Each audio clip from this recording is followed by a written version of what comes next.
제가 먼저 읽겠습니다. 여룻바알이라 하는 기드온과 그를 따르는 모든 백성이 일찍이 일어나 하롯셈 곁에 진을 쳤고 미디안의 진영은 그들의 북쪽이요 모레산 앞 골짜기에 있었더라. 여호와께서 기드온에게 이르시되 너를 따르는 백성이 너무 많은즉 내가 그들의 손에 미디안 사람을 넘겨주지 아니하리니 이는 이스라엘이 나를 거슬러 스스로 자랑하기를 내 손이 나를 구원하였다 할까 함이니라. 이제 너는 백성의 귀에 외쳐 이르기를 누구든지 두려워 떠는 자는 길르앗 산을 떠나 돌아가라 하라 하시니 이에 돌아간 백성이 2만 2천 명이요 남은 자가 1만 명이었더라. 여호와께서 또 기드온에게 이르시되 백성이 아직도 많으니 그들을 인도하여 물가로 내려가라. 거기서 내가 너를 위하여 그들을 시험하리라. 내가 누구를 가리켜 내게 이르기를 이 사람이 너와 함께 가리라 하면 그는 너와 함께 갈 것이요 내가 누구를 가리켜 내게 이르기를 이 사람은 너와 함께 가지 말 것이니라 하면 그는 가지 말 것이니라 하신지라. 이에 백성을 인도하여 물가에 내려가며 여호와께서 기드온에게 이르시되 누구든지 개가 핥는 것 같이 혀로 물을 핥는 자들을 너는 따로 세우고 또 누구든지 무릎을 꿇고 마시는 자들도 그와 같이 하라 하시더니 손으로 움켜 입에 대고 핥는 자의 수는 300명이요 그 외의 백성은 다 무릎을 꿇고 물을 마신지라. 여호와께서 기드온에게 이르시되 내가 이 물을 핥아 먹은 300명으로 너희를 구원하며 미디안을 내 손에 넘겨주리니 남은 백성은 각각 자기의 처소로 돌아갈 것이니라 하시니 이에 백성이 양식과 나팔을 손에 든지라. 기드온이 이스라엘 모든 백성을 각각 그의 장막으로 돌려보내고 그 300명은 머물게 하니라. 미디안 진영은 그 아래 골짜기 가운데 있었더라. 아멘. 여러분, 우리 기드온에 대한 이야기 너무나 잘 알고 계시죠? 기드온과 300용사 하면은 너무나 유명한 이야기입니다. 이스라엘 백성들이 이제 하나님 앞에 우상을 섬기고 범죄함으로 인하여서 하나님께서 미디안이라는 족속을 들어서 이스라엘을 징계하십니다. 7년 동안 이스라엘을 자꾸 괴롭히면서 농사를 지으면 와서 뺏어가고 농사를 지으면 와서 뺏어가고 계속해서 양식을 약탈해 가는 것입니다. 그래서 이스라엘 백성들이 너무 궁핍하게 되었습니다. 그러자 너무 힘든 나머지 이제 하나님께 부르짖게 됩니다. 하나님, 우리를 용서해 주시고 우리를 회복시켜 주시옵소서. 하나님께 부르짖자 하나님께서 기드온이라는 사람을 선택하셔서 사사로 불러 세우십니다. 미디안에게 양식을 빼앗길까봐 포도주 틀에서 이 타작을 하고 있었죠. 이 포도주 틀은 언제 사용하는 것이냐면 여름이 다 끝나가고 가을이 다가올 때쯤에 이 포도주 틀을 사용합니다. 보통 곡식을 거두고 농사가 마친 이후에 타작을 하는 타작마당은 겨울에 농사를 합니다, 이스라엘은. 그래서 겨울에 농사가 끝나고 겨울이 끝나서 봄이 다가올 때쯤에 아주 넓은 들에서 타작을 하는데 그곳에서 타작을 하면 미디안에게 들켜서 또 다 빼앗길까봐 이 기드온이 어떻게 합니까? 안 쓰는 다른 장소, 여름에 쓰는 포도주 틀에 가서 몰래 타작을 하고 있었다는 것입니다. 숨어서 소심한 모습으로 타작을 하고 있었다는 것이죠. 그런데 이렇게 자기가 소심한 모습으로 타작을 하고 있는데 갑자기 하나님의 사자가 나타나서 여호와의 큰 용사여 라고 말을 하면서 너를 통하여서 이스라엘 백성을 구원하게 할 것이다. 큰 용사는 무슨 큰 용사입니까? 그거 뺏길까봐 숨어가지고 타작하면서 소심하게 이렇게 숨어 있는데 갑자기 하나님의 사자가 나타나서 여호와의 큰 용사여 하니까 얼마나 두렵고 떨리는 마음이 들었겠습니까? 이렇게 하나님의 부름을 받아서 세워진 기드온이라는 사사를 통하여서 하나님께서 미디안과의 싸움에서 전쟁에 승리하게 하시고 이 기드온이 사사로 있는 동안 40년 동안 이스라엘의 평화가 주어지게 되었다라는 이야기입니다. 사사기의 전체적인 내용을 보면 사사기의 사이클이 있습니다. 어떤 사이클인가? 이스라엘 백성들이 하나님을 떠나서 죄를 짓고 우상을 숭배하고 범죄합니다. 그러면 하나님이 그 주변 국가 민족들을 가지고 이스라엘 백성들을 칩니다. 전쟁을 통해서 침략을 통해서 고통을 당하게 되죠. 그러면 하나님께서 이 고통당하는 중에 이스라엘 백성들이 하나님께 부르짖어 기도합니다. 그러면 하나님께서 사사를 세우셔서 그들을 또 건져주시죠. 그리고 그 사사를 통하여서 그 사사가 살아있는 동안 길게는 80년까지도 평화의 시간이 쭉 이어지는 것, 이것이 바로 사사기가 계속해서 반복되어지는 모습입니다. 사사기에 보면 12명의 사사가 나오는데 기드온은 그 중에 5번째 사사로 부름을 받은 사람이었습니다.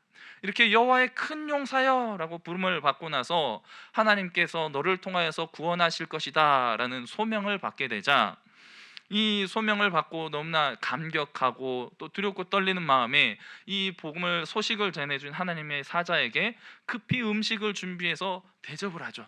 그런데 그때 여호와의 사자가 그 음식에 지팡이를 대자 이게 확 타서 사라져 버립니다. 그리고 그 순간 하나님의 사자도 눈앞에서 확 사라집니다. 그러자 기드온이 어떻게 됩니까? 두렵고 떨리는 마음 가운데 내가 하나님의 사자를 보았구나, 범죄한 내 모습을 통하여서 하나님의 사자를 보게 되었으니 나는 기필코 죽게 될 것이다 라고 두려움에 떨자 하나님께서 그게 말씀하시죠. 내가 너를 죽이지 않을 것이다. 너는 살아서 하나님께서 주신 그 일을 감당하게 될 것이다 라고 하나님께서 평안을 주시고 안심하게 하자 하나님 기드온이 그곳에 제단을 쌓고 여호와 샬롬이라고 이름을 붙이게 됩니다. 여호와와 나 사이에 평화가 있게 되었다. 내가 하나님을 만났지만 죽지 않게 되었다. 여호와 샬롬이라는 제단을 쌓게 되는 모습을 보게 됩니다. 그리고 나서 그날 밤에 바로 어떻게 합니까? 이제 내가 하나님께 정말로 부름을 받았으니 먼저 작은 일부터 시작해야 되겠다라고 결심하고 그날 밤에 바로 쫓아 올라가서 바알과 아세라를 섬기는 그 산당에 올라가서 제단을 다 깨뜨려 버리고 아세라 목상을 다 찍어 버립니다. 그리고 그 다음날 날이 밝자 이 모습을 본 이스라엘 백성들이 기드온의 집으로 쫓아옵니다. 그래서 기드온의 아버지에게 네 아들 기드온이 했다는 걸 우리가 다 알고 왔다, 빨리 내놔, 우리가 죽일 거야 라고 말을 하자 기드온의 아버지가 뭐라고 합니까? 왜 니들이 나서서 난리냐, 바알이 정말 신이면 바알이 와서 우리 아들과 싸울 것이다. 그러면서 그때부터 아버지가 아들을 지켜주면서 기드온에게 별명이 붙습니다. 여룻바알이라는 별명이 붙죠. 바알이 와서 다툴 것이다 라는 별명입니다. 이렇게 여룻바알이라는 별명을 얻게 낸 이후에 이제 정말로 하나님의 소명을 얻어서 하나님 소명을 확인하죠. 하나님, 정말로 하나님께서 저를 통하여서 이 이스라엘 백성들을 구원하시겠다면 제가 부탁 하나만 하겠습니다. 이 작은 부탁 하나 들어주십시오 라고 말을 하면서 하나님, 오늘 밤에 제가 양털을 이 마당에 놔둘 테니 양털에만 이슬을 내려서 적셔주시고 그 주변은 마르게 해주십시오. 아침에 눈을 뜨니 기도한 대로 양털에만 물이 가득히 적셔 있습니다. 짜니까 물이 줄줄 흐르면서 내려옵니다. 그런데도 확신하지 못해서 어떻게 합니까? 한 번 더 기도합니다. 하나님, 이번에는 양털만 마르게 해주시고 그 주변을 적셔주세요. 하나님이 이 기도를 들어주십니까? 안 들어주십니까? 들어주시죠. 우리가 소명을 확인할 때 또 확인하고 또 확인하는 거 하나님께서 절대 책망하지 않으시고 다 들어주신다는 것입니다. 그렇게 하나님께 소명을 확신하고 나서 이제 기드온이 사람들을 보내어서 군대를 모읍니다. 군대를 모을 때 미디안 족속들은 이제 모래산 앞에 이스라엘 골짜기에 수많은 군세들이 진을 치고 있었습니다.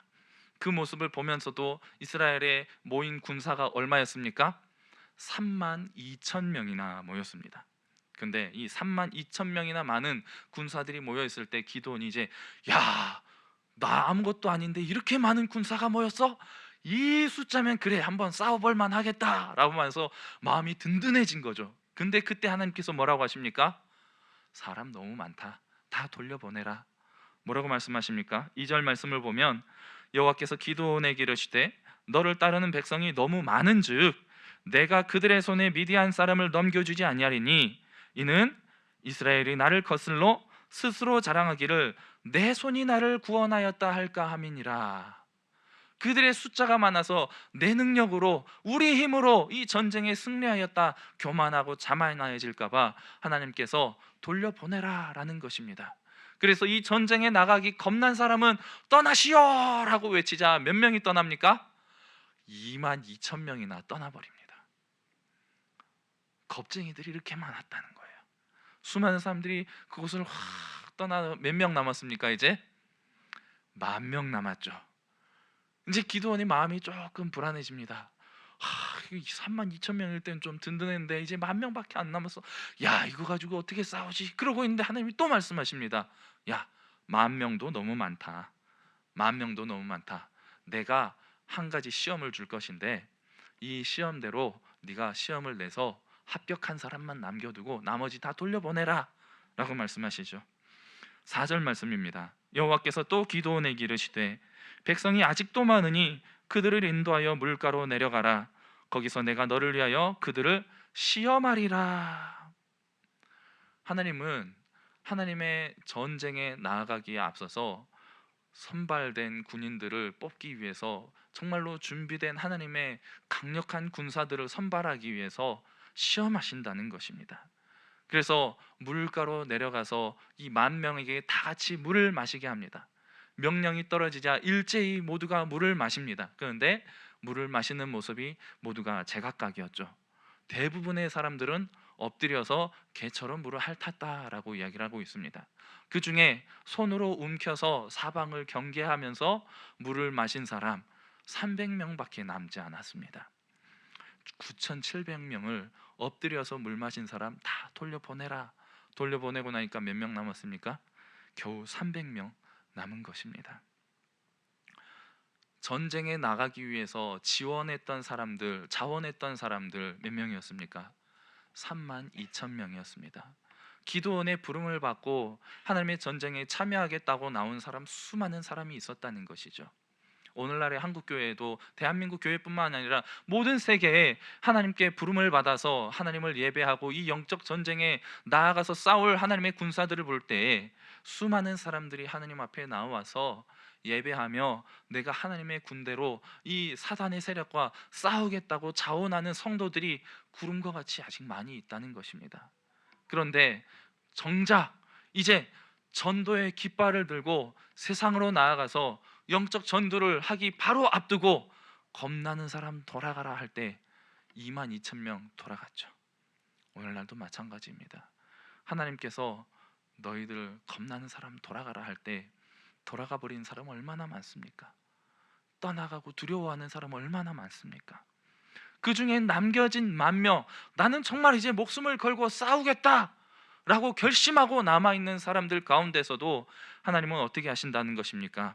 또다시 시험하신다는 것입니다. 너희가 정말로 이 싸움에 나갈 자격이 있는가 없는가를 시험하신다는 것입니다.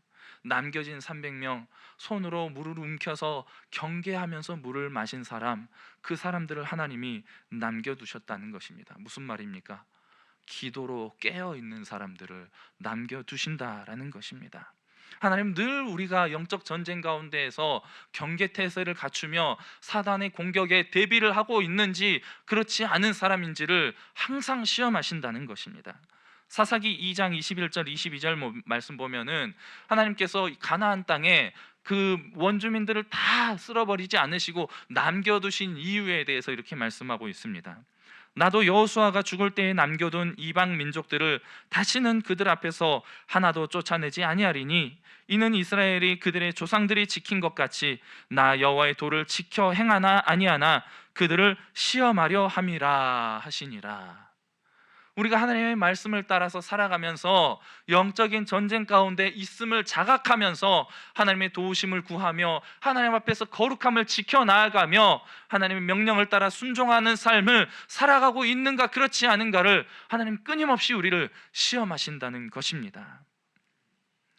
모레산에서 미디안 족속들이 진을 치고 있는 모레산에서 이스라엘 백성들이 진을 치고 있는 하롯셈까지 거리가 얼마 되지 않습니다. 그 당시에 미디안 족속이 전쟁하면서 타고 다니던 이동수단이 낙타였습니다. 그런데 여러분, 낙타가 빠를까요? 말이 빠를까요? 말이 빠를 것 같죠? 낙타가 말보다 10km 이상이 빠릅니다. 그래서 십자군 전쟁할 때 그 말을 타고 다니던 유럽 사람들이 그 낙타를 타고 이렇게 게릴라전을 하는 사람들에게 그렇게 힘을 쓰지 못하고 수없이 당했다는 전설 같은 역사가 있습니다. 그런데 이 미디안 족속이 말을 타고 이스라엘 백성들이 있는 곳으로 쫓아 내려오면은 5분에서 6분 정도밖에 걸리지 않는 거리라는 것입니다. 그런데 그 하롯셈이 어떤 곳이냐면, 지금은 이제 국립공원으로 아주 아름답게 단장이 되어서 아주 예쁜 공원으로 이렇게 조성이 되어 있는데, 그전에는 이렇게 그냥 샘으로만 있을 때는 갈대밭이 아주 무성한 장소였습니다. 그런데 그 지역에 자라나는 갈대가 보통 2m에서 크게는 3m까지 자라는 그런 갈대가 이렇게 서식하는 곳이었습니다. 그곳에 32,000명이 싹 모였을 때 저 위에서 모래산에서 미디안 족속들이 이스라엘 보는데 수많은 군사들이 모여 있는 걸 다 봤습니다. 그럴 때 쟤네들하고 우리가 싸워야 된다고 하면서 경계태세를 다 갖추고 있는데, 보니까는 22,000명이 떠나는 거예요. 그러니까는 어떤 마음이 들겠습니까? 쟤들이 도대체 뭘 믿고 저 많은 인원들이 이 전쟁에서 떠나가나 의심이 생긴 거죠. 그러면서 도대체 어떤 원군을 불렀길래 저 사람들이 저렇게 마음 놓고 떠나가나라는 생각을 하게 되었을 것입니다. 그런데 얼마 안 있으니까 또 10,000명 중에서 남은 사람 9,700명이 싹 또 나가는 거예요. 쟤네들 도대체 몇 명이 남은 거지? 얼마나 대단한 원군을 불렀길래? 이제 미디안 족속들이 두려움에 빠지게 되었습니다. 오히려 용감해져서 지금 당장 와서 쳐버리면은 전쟁을 너무나 쉽게 승리하게 될 것인데, 어떤 것입니까? 하나님께서 그들의 마음 가운데 두려움을 심어주셔서 꼼짝하지 못하게 하는 것이죠. 그 가운데에서 하나님이 남겨진 300명을 추려내기 위해서 시험을 하시는 것입니다. 그 갈대밭 속에 숨어서 물을 마실 때에 우리도 보이지 않지만 쟤네도 보이지 않습니다. 그러면 어떻게 해야 됩니까? 낙타를 타고 5분 6분이면 쫓아오는 그 거리인데 경계하지 않고 주의력 없이 그냥 모두 고개를 쳐박고 물만 마시고 있으며 언제 적군이 쳐들어와서 전쟁 가운데 멸망을 당하게 될지 모르는 상황이라는 것입니다. 결국 기도로 깨어 있어야 하는 이유가 무엇입니까? 늘 경계태세를 갖추고 내가 어떠한 상황에 처해 있는지, 지금 내가 무엇을 하고 있는지를 자각하고 있는 사람들, 지혜롭고 자신을 슬기롭게 준비할 줄 아는 사람들을 하나님께서 찾으신다는 것입니다. 늘 등불을 기름을 준비하는 다섯 처녀와 같은 사람을 하나님께서 늘 찾으신다는 것입니다. 에베소서 6장 18절 말씀을 보면 이렇게 말씀하고 있습니다. 모든 기도와 간구를 하되 항상 성령 안에서 기도하고 이를 위하여 깨어 구하기를 항상 힘쓰며 여러 성도를 위하여 구하라. 에베소서 6장 18절 앞에 보면은 어떤 말씀이냐면 믿음의 전신갑주를 취하라 라는 말씀이에요. 그런데 믿음의 전신갑주를 취하는 것도 중요하지만 그보다 더 중요한 이유가 무엇이냐? 바로 깨어 있어야 한다라는 것입니다. 아무리 훌륭한 무기로 잘 무장이 되어 있어도 잠들어 버리면 아무 소용이 없다는 것이죠. 잠들어 버리면 작은 소년이 와서 칼로 찔러도 죽을 수밖에 없는 상황이라는 것입니다. 여러분, 사울과 다윗의 이야기 잘 아시죠? 다윗을 그렇게 죽이려고 열심히 쫓아다녔던 사울, 완전 무장을 하고 쫓아다녔습니다. 칼을 차고 방패를 가지고 갑옷을 입고 쫓아다녔는데 굴 속에서 어떻게 합니까? 한 번은 용변을 볼 때, 한 번은 잠들었을 때 다윗이 그의 옷자락을 조용히 가서 베어냅니다. 경계하지 못하고 잠들어 있으면 아무리 뛰어난 무장이라도 소용이 없다는 것입니다. 우리는 영적 전쟁 가운데 있는 자들입니다. 우리의 눈앞에 닥쳐있는 현실을 늘 자각하며 깨어 기도하며 하나님의 은혜를 구하는 하나님의 성도들이 되어야 할 줄로 믿습니다. 전신갑주를 취하라. 그 앞에 우리가 왜 이 전신갑주를 취해야 하는가? 에베소서 6장 10절 12절 말씀을 통해서 사도 바울이 이렇게 강조를 하고 있습니다. 끝으로 너희가 주 안에서와 그 힘의 능력으로 강건하여지고 마귀의 간계를 능히 대적하기 위하여 하나님의 전신갑주를 입으라. 우리의 씨름은 혈과 육을 상대하는 것이 아니요 통치자들과 권세들과 이 어둠의 세상 주관자들과 하늘에 있는 악의 영들을 상대함이라. 아멘. 하나님은 우리를 이 영적 전투의 군사로 부르셨다는 것입니다. 우리의 매일매일의 삶이 이 치열한 영적 전쟁 가운데 있음을 기억하시고 늘 깨어 기도로 준비하시는 하나님의 거룩한 군사들이 되시기를 바랍니다. 베드로전서 5장 8절 말씀이 이렇게 말씀하고 있습니다. 근신하라, 깨어라. 너희 대적 마귀가 우는 사자같이 두루다니며 삼킬 자를 찾나니? 우린 이 영적 전쟁 가운데서 혼자서 이 싸움을 감당할 수가 없는 연약한 존재들입니다. 그러면 어떻게 해야 합니까? 우린 이 기도의 짐을 함께 나누어져야 합니다. 그리고 합력하여 이 기도의 짐을 져야 하는 것입니다. 갈라디아서 6장 2절 말씀을 보면 너희가 짐을 서로지라 그리하여 그리스도의 법을 성취하라 라고 말씀하고 있습니다. 우리가 이 기도의 짐을 나누어지기 위해서 어떻게 합니까? 릴레이 기도를 하고 있는 것이죠. 계속해서 이 성전의 제단에서 기도가 끊이지 않도록 릴레이 기도를 해 나가면서 기도의 불씨를 이어 나아가는 것입니다. 우리가 24시간 깨어서 매일 기도만 하고 살 수는 없지 않습니까? 우리 생계를 위해서 또 여러 가지 일을 해야 하고 가정도 돌봐야 하고 여러 가지 내게 주어지는 일들 감당하는데 내게 맡겨진 이 기도의 시간 우리가 최선을 다해서 잘 감당하며 이 기도의 짐을 함께 나누어짐으로 인하여서 영적 전쟁 가운데 승리의 길로 나아가는 저와 우리 길동교회 모든 성도님들 다 되시기를 바랍니다. 또한 함께 우리가 모여서 합력하여 이 기도의 짐을 져야 할 줄로 믿습니다. 우리가 모이기에 힘써야 합니다. 언제 모입니까 도대체? 기도할 시간 주어져 있지 않습니까? 금요 기도회 우리 담임 목사님 그렇게 매주일 광고하면서 나와서 기도합시다. 나와서 기도합시다. 제발 모여서 우리 기도에 힘쓰는 성도님들 다 되시기를 바랍니다. 이곳에 앉아 계시는 분들은 다 나오시는 분들이시죠. 우리 영상으로 보시는 분들 영상으로만 보지 마시고 자리에 나오셔서 함께 모여서 기도하며 기도의 불을 함께 태워나가실 수 있는 우리 모든 성도님들 다 되시기를 바랍니다. 사랑하는 성도 여러분, 이제 여름입니다. 여름은 너무나도 우리가 타락하기 쉬운 계절이죠. 그래서 이 타락하기 쉬운 계절 우리 교회에서는 어떻게 합니까? 여름 사역을 준비합니다. 주일학교에서 여름 성경학교를 여름 수련회를 준비하여서 이 치열한 영적 전쟁 가운데에 우리 주일학교의 어린 자녀들이 기도로 준비되어지고 말씀으로 무장되어질 수 있도록 영적인 각성의 시간을 갖기 위해서 이 성경학교 수련회 시간을 마련하고 준비하고 있지 않습니까? 우리가 이 아름다운 은혜의 시간 준비하기 위해서 어떻게 하겠습니까? 깨어 기도함으로 사탄의 공격에 대비하고 경계해야 하는 것입니다. 기도는 나의 능력을 키우기 위해서 하는 것이 아닙니다.